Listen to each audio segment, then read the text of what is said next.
Hey guys, Justin with 1791. Thanks for watching. So this is meant to be a tutorial video on how to properly mold your firearm directly to your holster. The example that I have for this video is a brand new BH 2.1 holster for my Glock 19.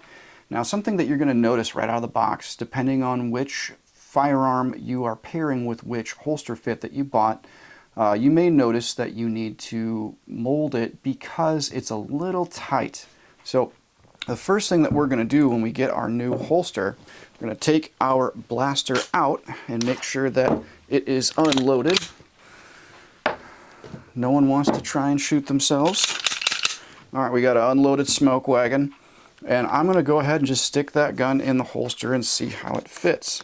So it's very, very tight, nice and tight. It's kind of too tight though, right? When we go for that draw, it's a little tight. Now I'm going to tell you too, this is a lot easier to do while you're holding the holster.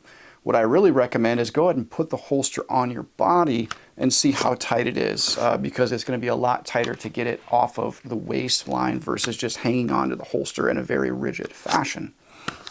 So we need to mold this thing. So what I'm going to do is I'm going to take a heavy mill plastic bag. This thing is pretty thick. This isn't like a El Cheapo big box store Ziploc. This is a heavy mill, kind of like a freezer bag, right? So I'm going to take my unloaded gun. I'm going to put that in the bag.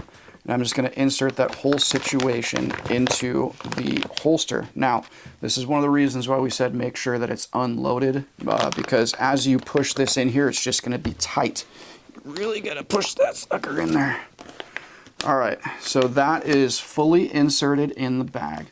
Now what I'm going to do is I'm just going to let that sit overnight.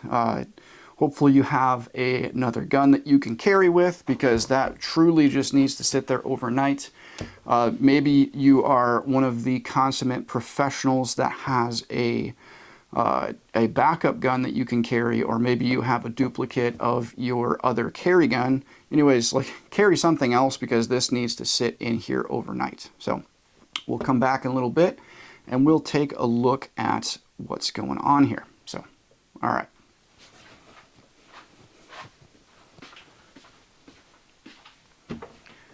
Alright guys, so I'm back. Gonna check out this holster and see if the break-in procedure has done its job.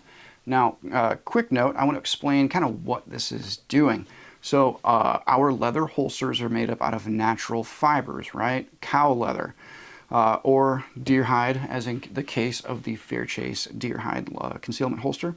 So these are made up out of natural fibers, and by putting a little bit of a buffer between the weapon and the holster, this is going to, in a very, very small micro sense, you're kind of stretching out some of those fibers just enough to where your gun is going to fit more easily. Still going to have some positive retention, but this is going to stretch out those fibers to where it's a lot easier to draw the weapon, especially under stress. So we're going to take this thing out of here, and we're going to give it a little test. Oh yeah.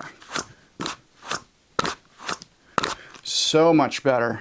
So as you can see, there's still a little bit of retention. We want that because we don't want to ditch our firearm and have it go bouncing down the side of the road. We do want some good passive retention, but we want to be able to access that emergency life-saving implement in a high-stress, bad breath distance situation.